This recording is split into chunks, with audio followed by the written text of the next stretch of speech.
बिस्मिल्लाहिर्रहमानिर्रहीम, अस्सलाम वालेकुम। ठंडे हवा के झोंके चल रहे हैं, लेकिन अब पीडीएम के लिए किसी भी सूरत जो है वो ठंडे हवा के झोंके नहीं आएंगे। गर्म लू चलेगी, गर्म हवाएं आएंगी उनको, क्योंकि उन्होंने एक मुनज़्ज़म तौर पर एक निगरान सेटअप लाया है, तरतीब दिया है, जिसको मोहसिन नकवी को इसको मुसल्लत कर दिया गया है ऊपर। और मोहसिन नकवी ने अपनी मर्ज़ी की टीम बनाई है और अपनी मर्ज़ी के मनपसंद लोगों की बंदर बांट की है, जिसके अंदर नजम सेठी की जो 24 की प्रोड्यूसर है उनको भी लगा दिया गया है, निगरान सेटअप का हिस्सा बना दिया गया है। और नजम सेठी जो है उनके एक और चहीते वहाब रियाज, मैं चहीता इसलिए यूज़ कर रहा हूँ कि यही 24 में भी तज़किये देते रहे वहाब रियाज, इनको स्पोर्ट्स का वज़ीर बना दिया गया और इस तरह की कई तकर्रियाँ कर दी गई हैं, बंदर बांट कर दी गई है।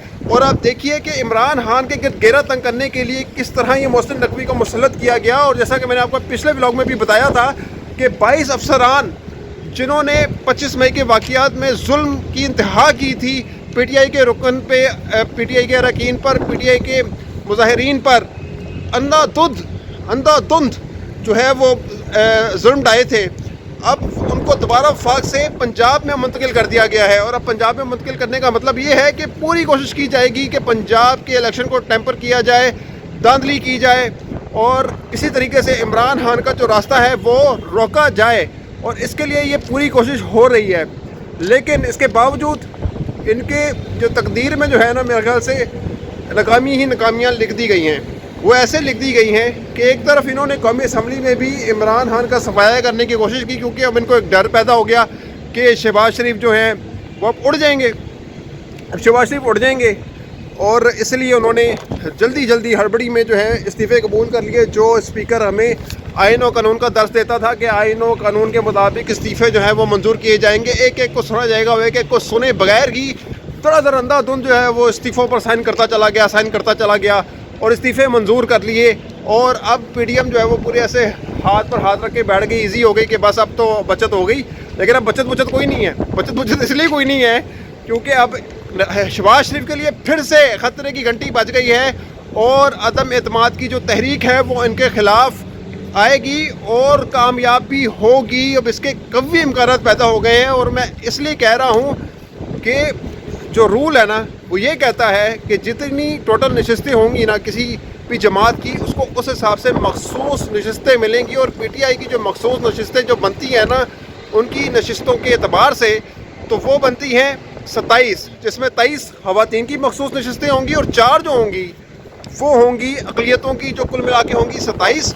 और इसके अलावा 3 नशिस्तें जो हैं वो तहरीक इंसाफ की ऑलरेडी जो है वो मौजूद हैं, अरकान मौजूद हैं, और वो कुल मिला के 30 हो जाएंगे। और जो ये जो मुनहरिफ अरकान है, जो लोटों की कंपनी है, उनके जो कुल अरकान है वो मिलाकर बनते हैं 20, और ये 20 लोग होंगे। और इस तरह 20 लोग फारग हो जाएंगे और पीटीआई का जो है वो पार्लिमानी लीडर मुंतखब हो जाएगा। और इसके बाद कोई इम्कान नहीं रहेगा कि वो पार्लिमानी लीडर जो है वो शहबाज शरीफ को वोट कास्ट कर सके। वो इमरान खान को फॉलो करेंगे, ज़ाहिर सी बात है उनके लोग लगेंगे, क्योंकि राजा रियाज तो वोट दे सकता है वज़ीर आज़म को, शहबाज शरीफ को, जिसके बाद वो अपनी असम्बली, अपनी जो हुकूमत है वो कायम रख सकते हैं।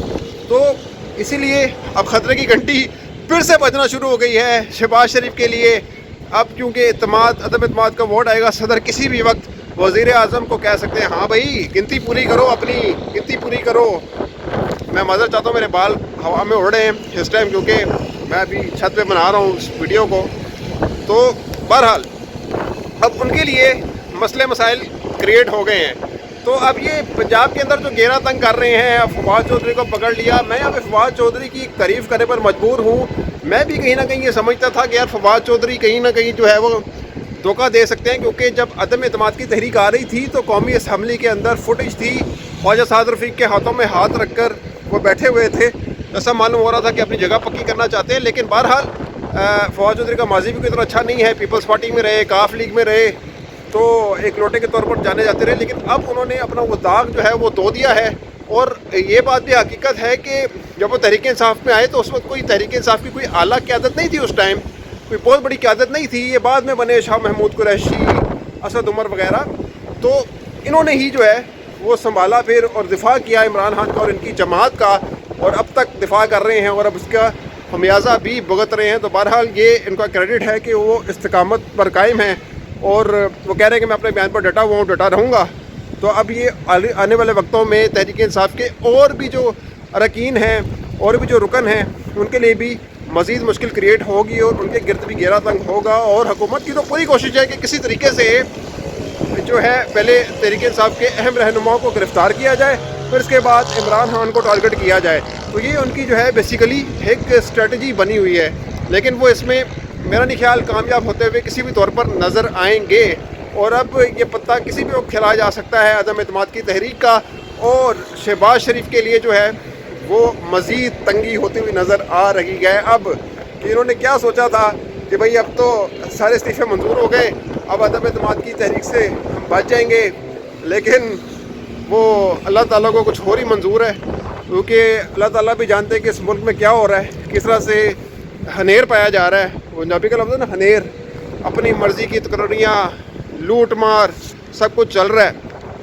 تو وہ جس کی لاٹھی اس کا بینس والا حساب چل رہا ہے. اچھا, جس کی لاٹھی اس کے بینس کے حساب سے مجھے یاد آیا کہ اسکولوں کے اندر بھی, تعلیمی اداروں کے اندر بھی یہی نظام چل رہا ہے کہ پہلے ہم نے دیکھا کہ لاہور کے ڈی ایچ اے کے کوئی کالج تھا, اس کے اندر ایک کلاس فیلو پر اس کے اپنے ساتھیوں نے تشدد کیا کیونکہ وہ نشے سے روک رہی تھی اپنے ساتھیوں کو. تو اب ایک اور کراچی میں اسکول میں ایک واقعہ آیا کہ جہاں پہ انگلش میڈیم اسکول میں ایک چھوٹا بچہ جو اردو بول رہا تھا, جس کو انگلش نہیں آ رہی تھی, تو اس کی تصحیح کی گئی اسکول انتظامیہ کی جانب سے اور اس کے چہرے پر سیاہی لگا دی گئی. تو یہ سیاہی اب میں سوچتا ہوں کس پہ ہے, یہ کالک کس پہ ہے؟ یہ ہمارے نظام پر ہے یا ہماری اردو پر ہے؟ ہم اپنی اردو کو اتنا سنجیدہ کیوں نہیں لیتے؟ ہم کیوں کمپلیکس کے مارے ہیں؟ دنیا کے جو دوسرے ممالک ہیں, چین لے لیں, میرا ایک دوست بتاتا ہے کہ ان کے والد صاحب جرمنی میں رہے ہیں اور وہاں پہ جرمن زبان یوز ہوتی ہے, وہاں پہ تو انگلش بولتے ہی نہیں ہے, انگلش کو سرسری سا لیا جاتا ہے, ہوا نہیں بنایا جاتا. اور یہاں پر ہم جب تک انگریز دار نہ بن جائے تب تک ہم ایک پرفیکٹ انسان نہیں بن سکتے. تو یہ ہمارا حال ہے. تو ہم کیوں نہیں اردو کو پروموٹ کرتے؟ جو سفارتی سطح پر چین جو ہے وہ اپنی ہی زبان میں بولتا ہے, چاہے وہ اقوام متحدہ ہو, چاہے وہ دیگر پلیٹ فارم ہو.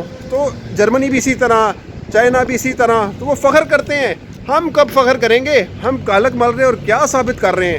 یہ کالک ہمارے معاشرے پر کالک ہے اور اس کو دھلنا ضروری ہے. لیکن جب بے اسی ہمارے اندر ہی رچ بس جائے تو پھر ہم کیا کر سکتے ہیں؟ تو ملتے ہیں کسی اگلی ویڈیو میں. اپنا بہت خیال رکھیے گا.